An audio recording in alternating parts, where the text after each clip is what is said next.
Napoleon Bonaparte won battles faster than any general in European history, yet he lost an empire without losing his mind or his skill. His armies marched undefeated for years, his enemies feared his name, and still, everything collapsed. Not in one moment, not in one battle, but quietly, through choices that looked brilliant at the time. This is not the story of a foolish mistake. It is the story of how invincibility itself became a trap. In this documentary, you will uncover how Napoleon's greatest strength slowly turned against him, and why genius tactics could not save an empire when ambition pushed beyond its limits.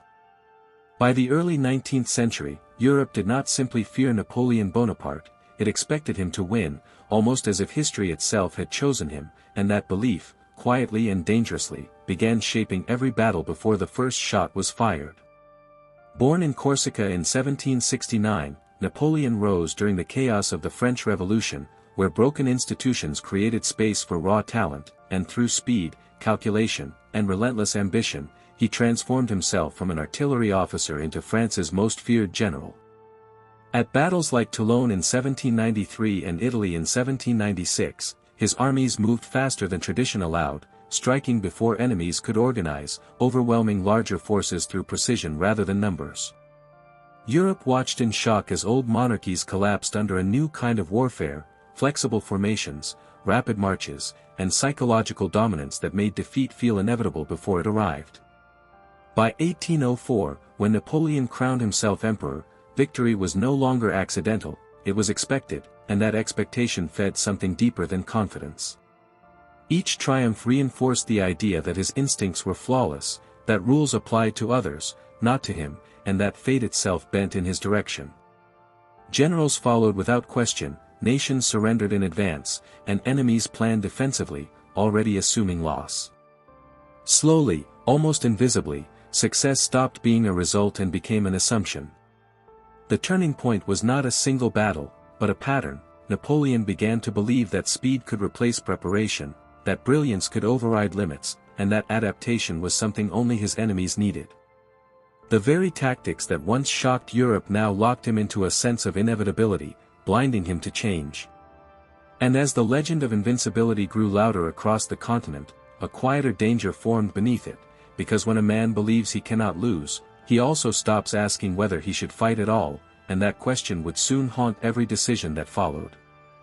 Long before cannons fired or flags fell, Napoleon often defeated his enemies in silence, inside his own mind, where battles were mapped, movements calculated, and outcomes imagined with a clarity that stunned Europe and unsettled every general who faced him.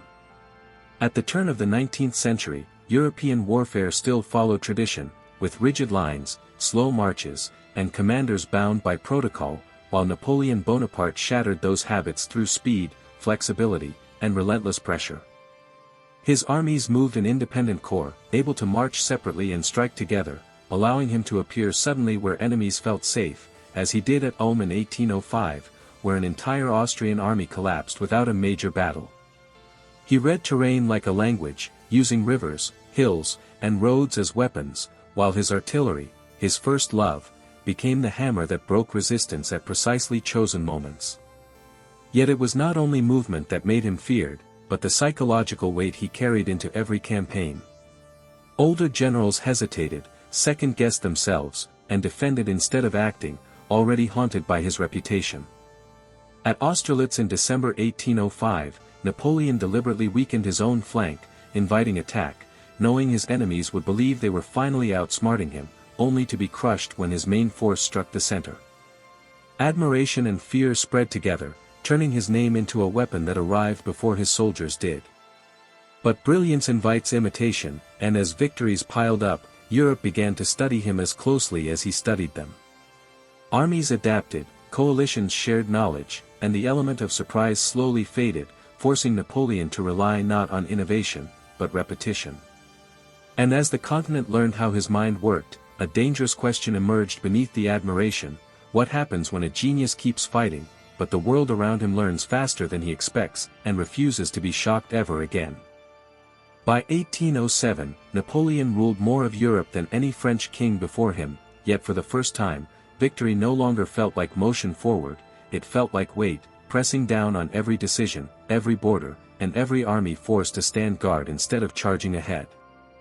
From Paris, the empire stretched across Italy, the German states, Poland, and much of Central Europe, bound together not by loyalty, but by treaties signed after defeat and enforced by French troops stationed far from home. The wars of movement that once defined Napoleon's genius slowly transformed into wars of management, where supply lines had to be protected, revolts quietly suppressed, and allies constantly reassured, or threatened, into obedience. Kings placed on foreign thrones were often family members, loyal in name yet resented by the people they ruled, turning France from a liberator into an occupier in the eyes of millions.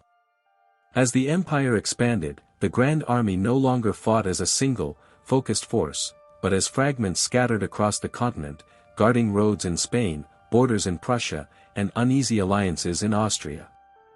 Victories still came, but they demanded more men, more money, and more time, while experienced soldiers were replaced by younger recruits who had never known a France at peace.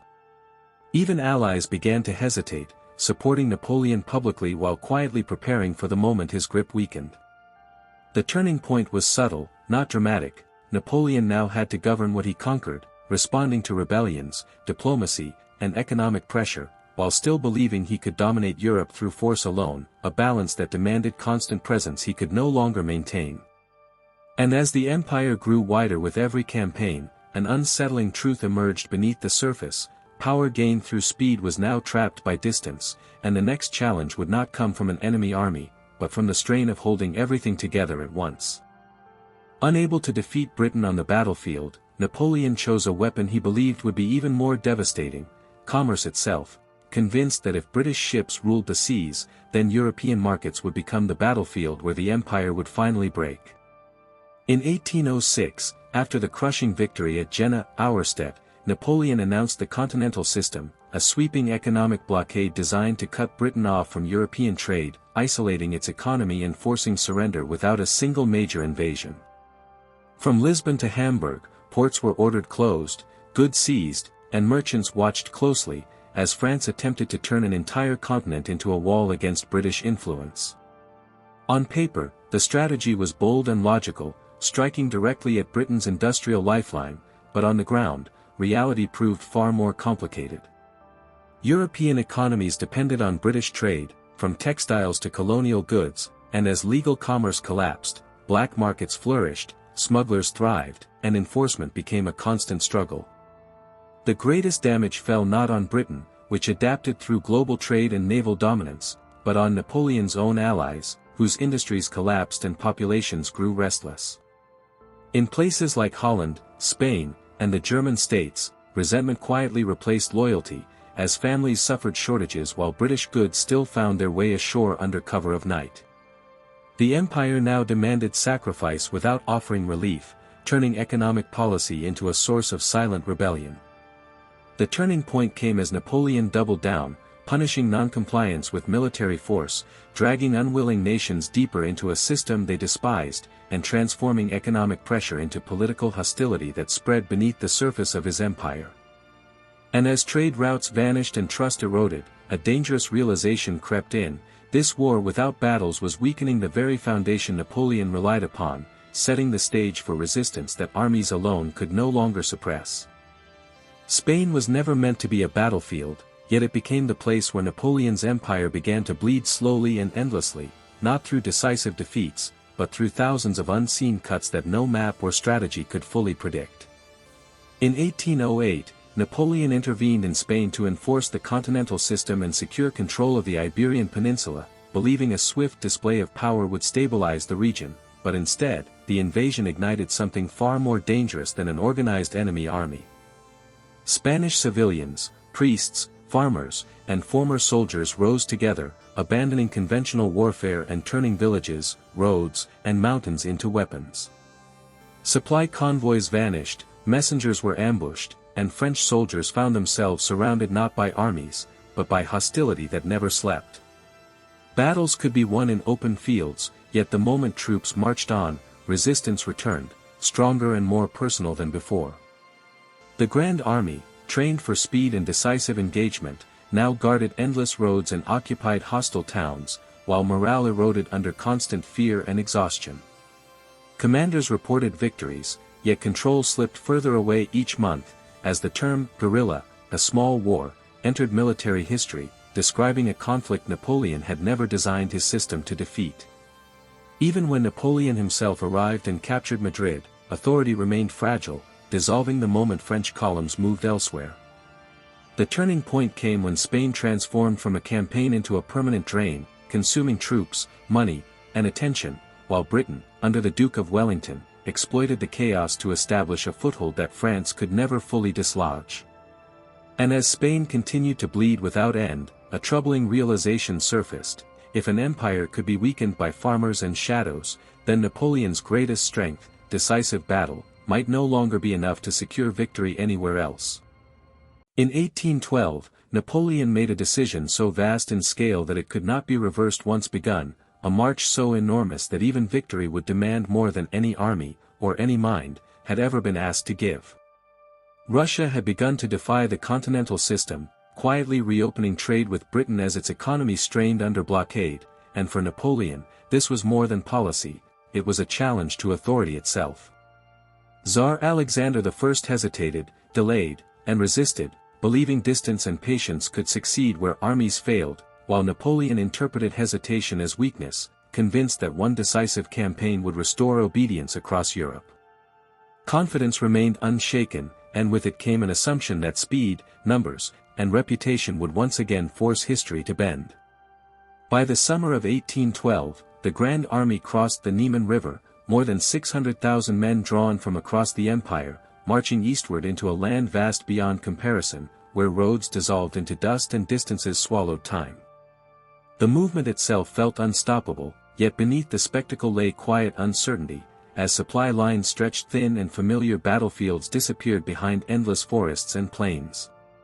Russia refused to fight the battle Napoleon expected, retreating deeper, trading space for survival, turning distance into a weapon no formation could counter. The turning point arrived without a single decisive clash, as Napoleon advanced farther than ever before, still chasing resolution, still believing that one final confrontation would justify the risk, even as winter approached and Moscow loomed empty and burning in the distance. And as the army pressed onward into silence and smoke, a chilling question settled over the campaign: had Napoleon chosen invasion as strategy, or was this the moment where pride finally drowned caution, carrying an empire with it into the unknown?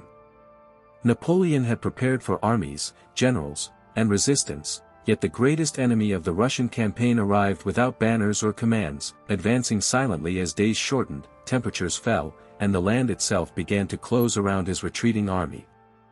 Russia never delivered the decisive battle Napoleon needed, choosing instead to withdraw deeper into its vast interior, burning crops, emptying villages, and leaving nothing behind for an invading force to seize. As weeks passed, distance became a weapon more effective than cannon fire, stretching supply lines beyond endurance, while soldiers marched through endless plains where food vanished and shelter dissolved into frozen ground. The Grand Army, once disciplined and confident, now moved slowly, burdened by hunger, sickness, and exhaustion, as frostbite claimed fingers before bullets ever could.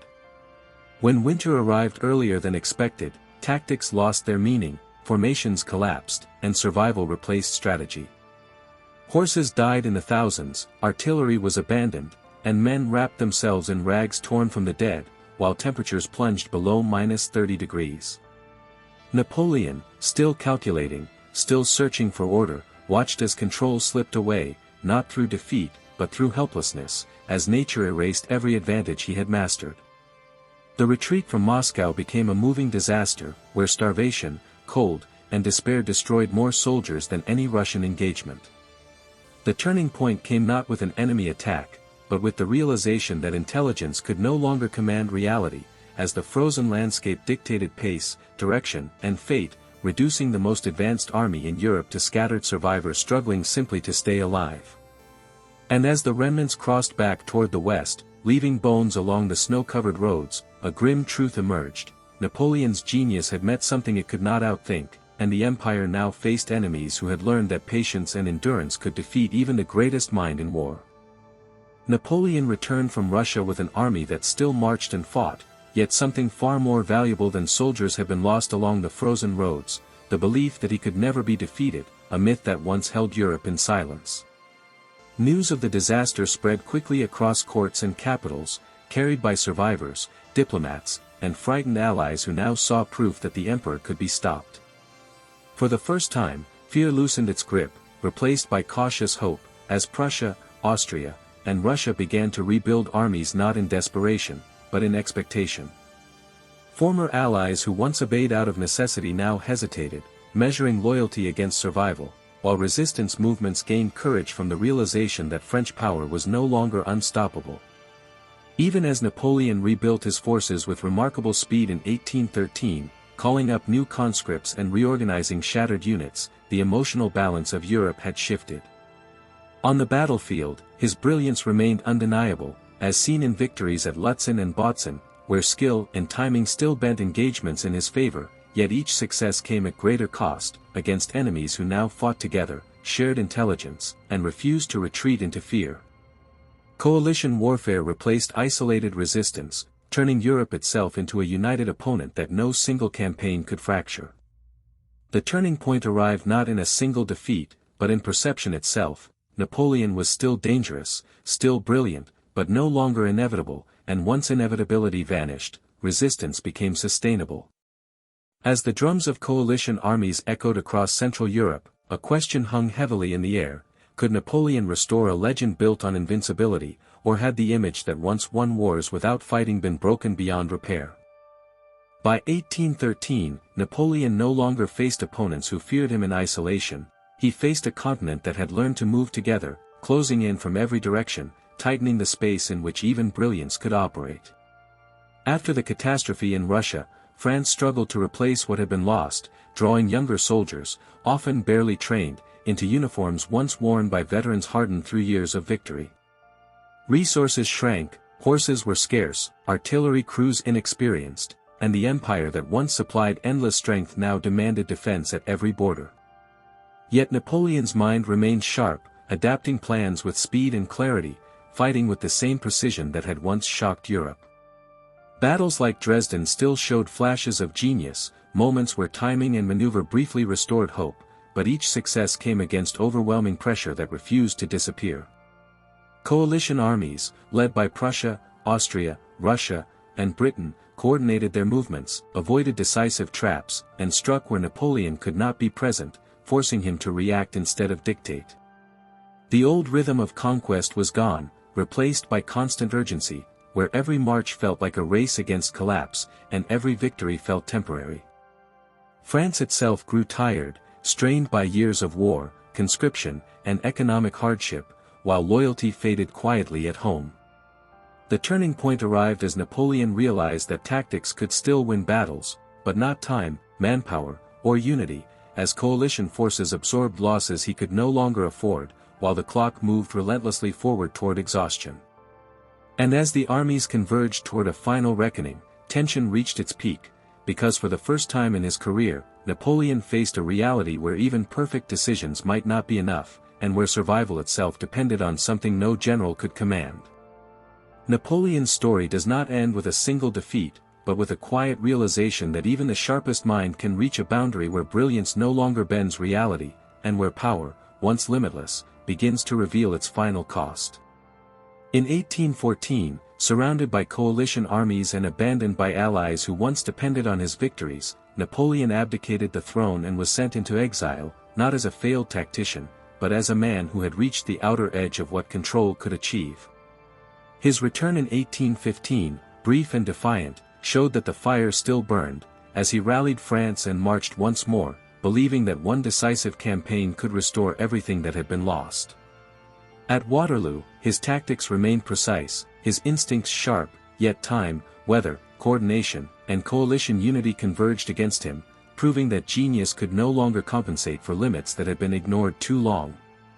The turning point was not simply defeat on the battlefield, but the understanding that tactics could win engagements, not endurance, nature, or the combined will of nations determined to end an era. Napoleon had reshaped warfare, politics, and Europe itself, yet the very scale of his ambition demanded more than any individual could sustain, no matter how extraordinary the mind behind it. In exile on St. Helena, far from the noise of armies and applause, Napoleon reflected on victories and failures alike, leaving behind a legacy that continues to challenge how power is understood, admired, and feared. And as history looks back on his rise and fall, the question remains deliberately unanswered: was Napoleon ultimately defeated by enemies who learned to unite, or by an ambition so unstoppable that it finally outran the world it sought to command? Napoleon's tactics reshaped warfare, yet his fall reminds us that victory has limits, and that even the greatest minds can be undone by time, nature, and unchecked ambition. If this story made you think, like the video, subscribe to PASTORA, and share it with someone who loves history told with meaning and depth. And in the next story, we explore another empire where power rose fast, and collapsed even faster.